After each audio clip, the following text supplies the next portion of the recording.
Are you ready?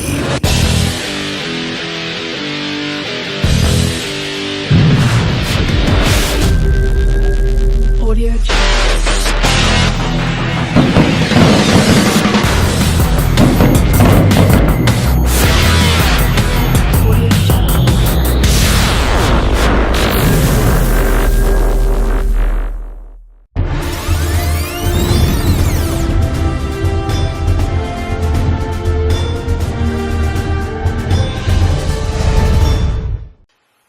Okay, good day, owners, and welcome to Week 12 in review. And what a good weekend we had there with some other good football and some great matchups with our teams as well. So had a lots of fun this weekend watching some football and getting my win. And hopefully you enjoyed the football as well, and at least half you enjoyed your outcomes.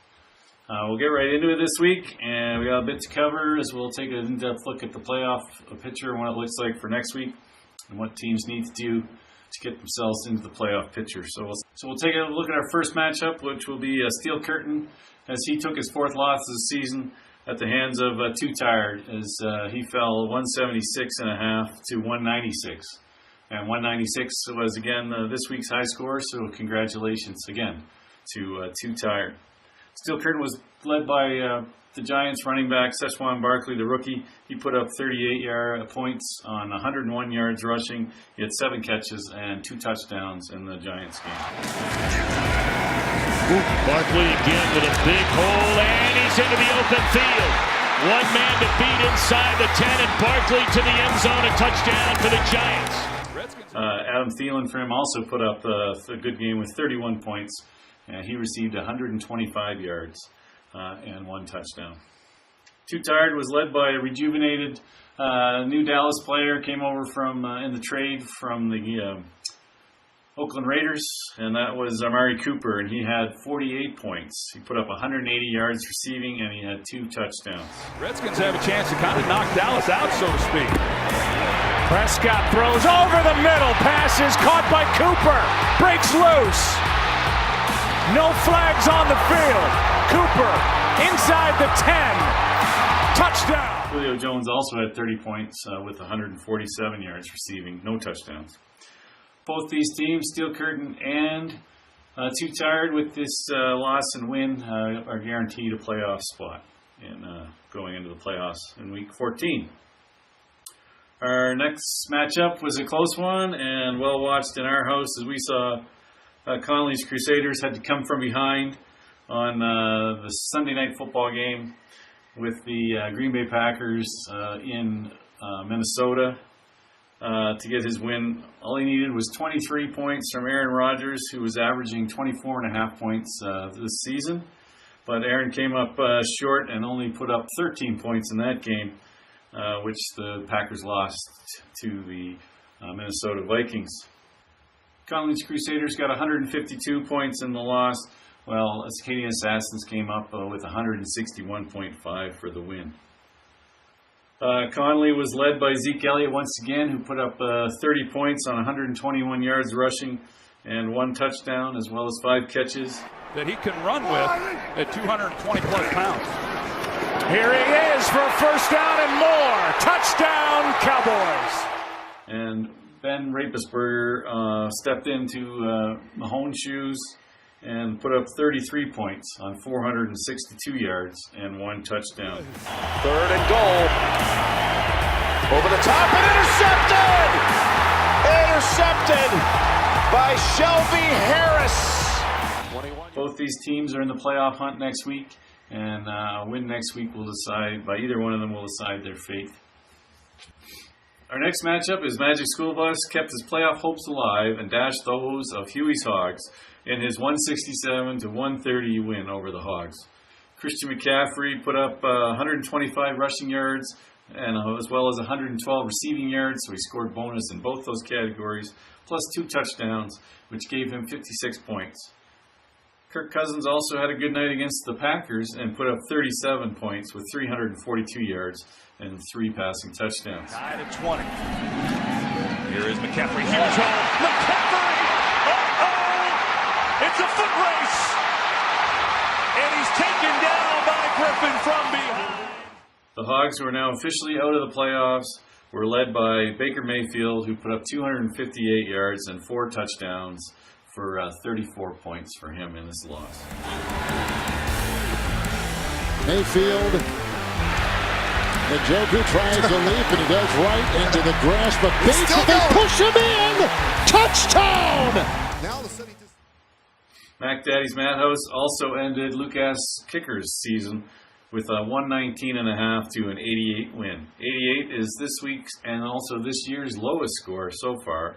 She beats out Gloria Stafford for the honor of this year's lowest score by half a point. He had put up 88.5 points. So next week, if we want to stay out of that category, we need to put up more than 88 points. Mac Daddy was led by Drew Brees, who only put up 171 yards passing, but threw 4 touchdown passes and got him 28 points. From the 28, here is Brees with time.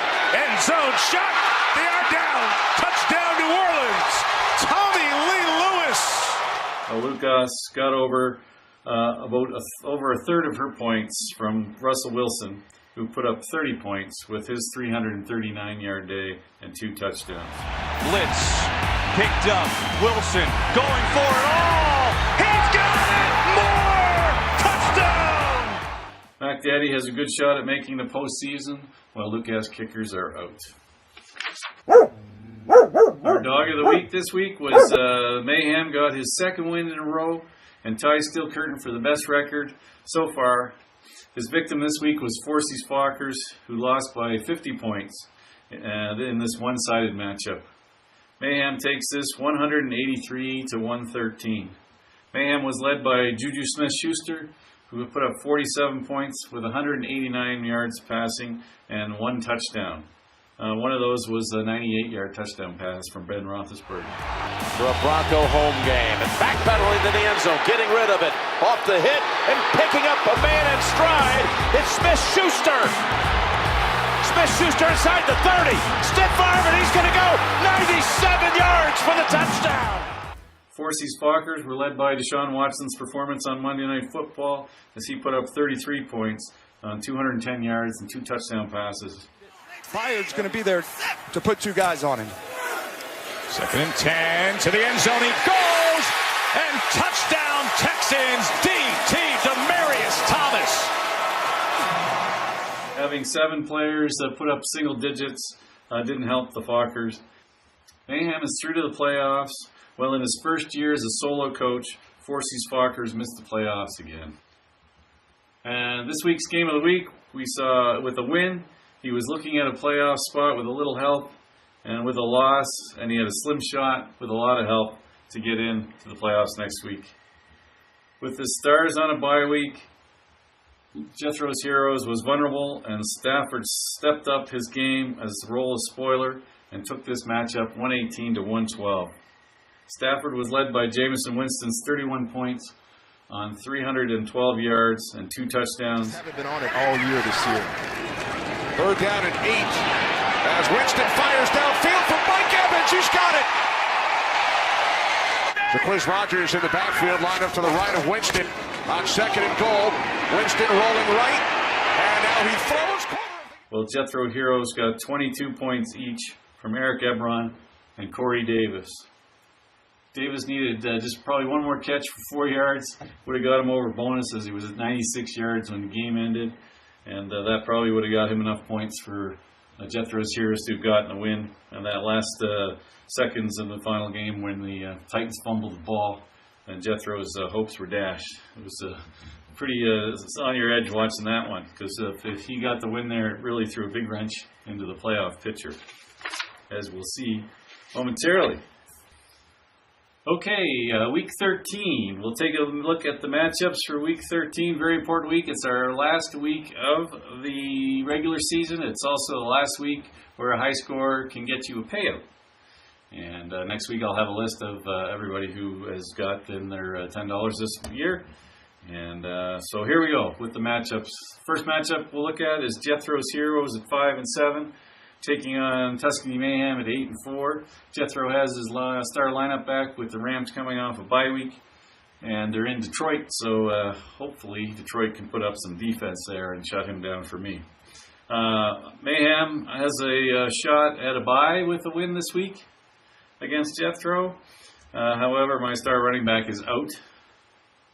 Jethro needs a win to have a shot at the playoffs, and some outside help as well, which we'll look at later. Acadia Assassins 6-6 take on Steel Curtain at 8-4. Steel Curtain has clinched the regular season champ with a win here. He also needs just 89.5 points to surpass Jethro's Heroes' total regular season points, which was just over 2,000, to take the high score all time for the league in the regular season.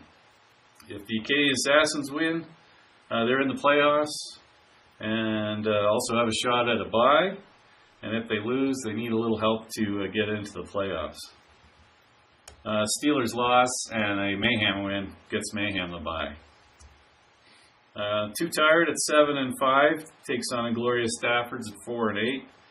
The Staffords try to play a spoiler once again. They can't knock Too Tired out of the playoffs, but they can knock them out of the bye position. So Too Tired loses and the Acadian Assassins win. Acadian Assassins get the bye. The Too Tired gets in either way with a loss, whether it'll be with the bye or into the first round.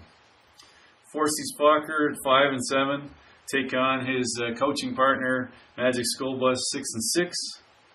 A Fokker win knocks his old co-coach out of the playoffs, so tensions will be high in the Forsyth home. School Bus with a win, he's in, showing us that he was the brains behind the original Forsy's Fokker's team. Huey's Hogs at 5-7 takes on Mac Daddy's Madhouse at 7-5. Although the Hogs are out, he does have a spoiler role to play next week. A win would put Mac Daddy out with help elsewhere, and Mac Daddy wins, he's into the playoffs. Lucas Kickers at 5-7 take on Connolly's Crusaders at 6-6. Lucas could also play a spoiler role this week. A loss by Connolly and some help in other games, and he is out. Crusaders win, all's well, and Connolly is through to the playoffs. So right now we'll take a look. I found this software online as we were watching the game last night, and Tyler brought up the mention of the pilot's got to get out his whiteboard and the commission go over all these scenarios, and I was starting to work it out on paper on the whiteboard kind of thing and on the bed there, and then I noticed that, oh my God, Jethro might win, and all this work that I just did could go out the window just with him winning, and then it would make a huge snowball. So I went online and Googled, and sure enough, I found some guy who has the software program. It's quite awesome. You just put the league's ID number in it for our league, and then you just cut and paste all the data from the season into a box, and he throws it all out there for you up on the screen, and breaks it into 3 categories. He's got power rankings, your chance of making the playoffs, which would have been kind of neat if we'd seen this earlier in the year. We could have looked at it. It would have shown you what your chances were as the weeks progressed. I think from week 6 on, it would give you a shot at it. And it also gives us a playoff picture where I can swap who wins, who loses, or there's a tie, and what the outcome of that is. So I played with that all last night, late into the night, and got up this morning when the rankings were out, because it also takes into account your total scores and stuff for tiebreakers. And in some of the scenarios that come up, the tiebreak goes down 4 times through the pack. So, and it does a good job. I remember last year when we were doing it, Mark had brought up a point where if you hadn't played the same amount of games together, it knocked out the head-to-head for the whole group, and then as you broke down, it went from points. So it does all that. It gives you an explanation next to it. So next week, when the final scenario comes up, I plug it in there. If you have any questions in the weekend, why you're positioned where you are, because it'll also... Next week, we'll also know who gets first draft choice and the draft order for the first 6 places due to their position in the league at the end of the year. So that will be sorted out by this too with the head-to-head, and I can give you detailed explanations in that in the video next week if you would like. So great software loaded up. So got the power rankings, put those up.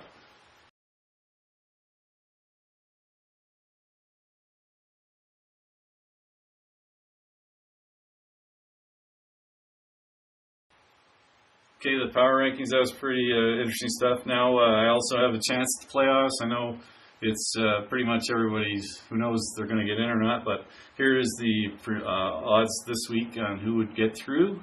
And it does give me like a 0.05% chance for Stacey to get through. And I do believe that is only because, say, she scored 300 points over her opponent. Everyone else scored lower. She gets into that 6 and 7 mashup or whatever I think she can do, and then it will her points for will jump her way ahead of people. So I think that is the option of her getting through. And also it brings up a really nice playoff picture which I can play with. So I've done the math out with that. There might be an error or two somewhere, but right now, so the playoff picture looks like the Steel Curtain is through, and right now is in command of getting the bye in the East. Tuscany Mayhem is through, win or lose next week. Mayhem win next week, and the Steel Curtain loss gets Mayhem the championship for the league and also puts them through on a bye. Too Tired is through. If they win, they get the bye. And if the Assassins lose, he also gets the bye. So that would leave us 3 spots left that aren't guaranteed. We have 4 teams who are out officially. Inglorious Staffords, Huey's Hogs, Lucas Kickers, and Forsy's Fockers are all out, but they all do play a spoiler role in this Week 13. The 5 teams that are battling for the last 3 spots, we got the Acadian Assassins. With a win, she is in. If Too Tired loses that week, she also gets the bye. So from the bottom last week, she could go right to the top to the bye. That's how tight that division is. If any playoff contender, that being Mac Daddy, Magic School Bus, or Conley's lose, any one of those 3 loses next weekend, she is in. If she loses, if Magic loses, School Bus loses, and Mayhem beats Jethro, she gets in that scenario as well.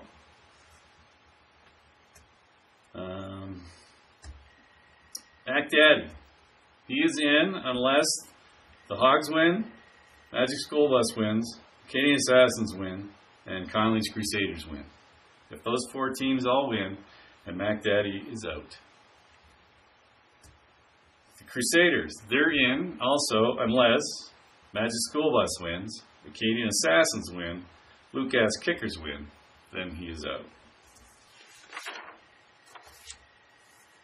Magic School Bus is in unless he loses to his dad, Forsy's Fockers, or the Acadian Assassins win.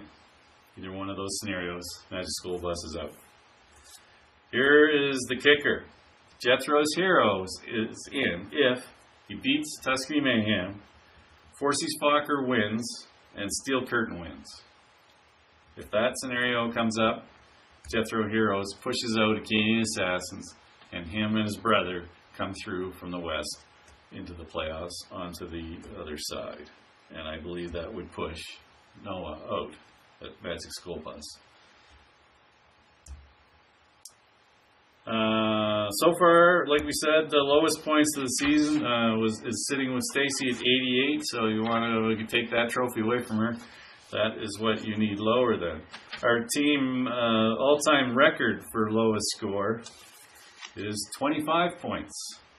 That was put up in Week 2 in 2015 by Conley's Crusaders. And every time I mention that, the last 3 people I've talked with, and that 25 points came up, they're all like, how the hell do you only get 25 points? So I went and took a look, and here's how you only get 25 points. You fail to start your quarterback.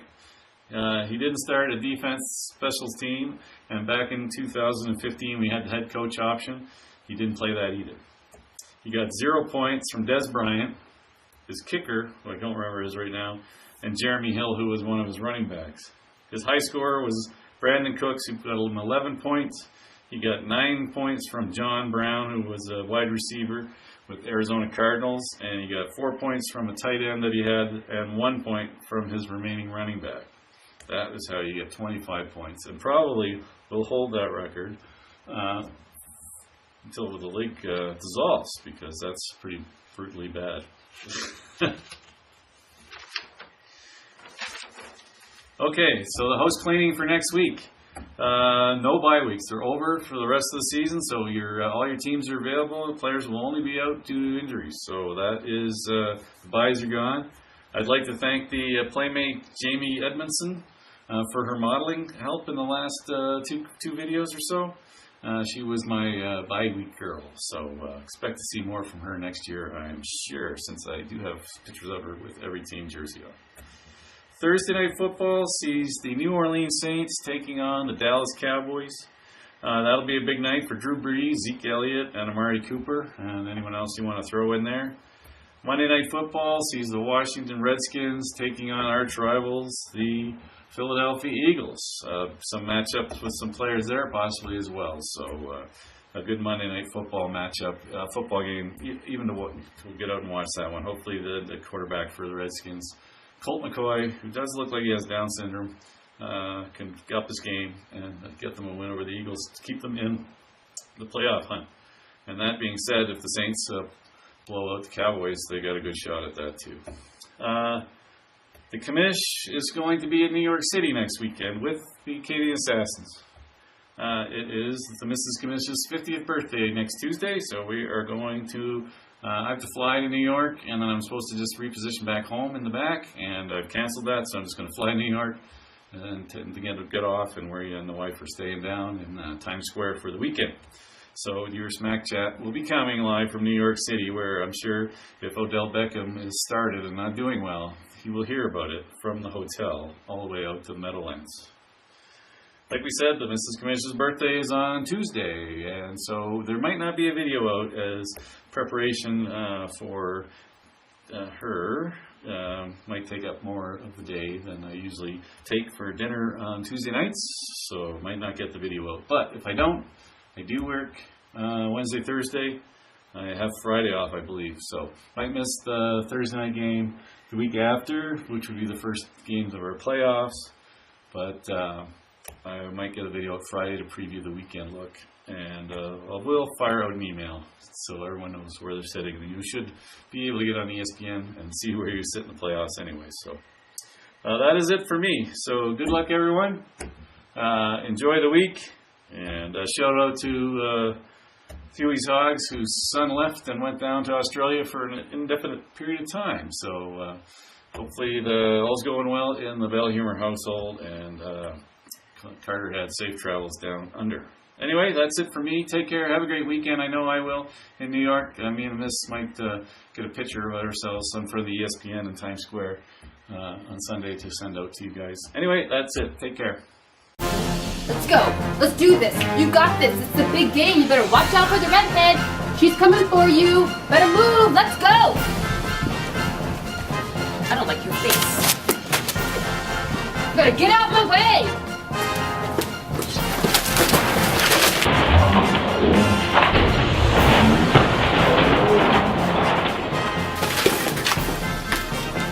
That's right.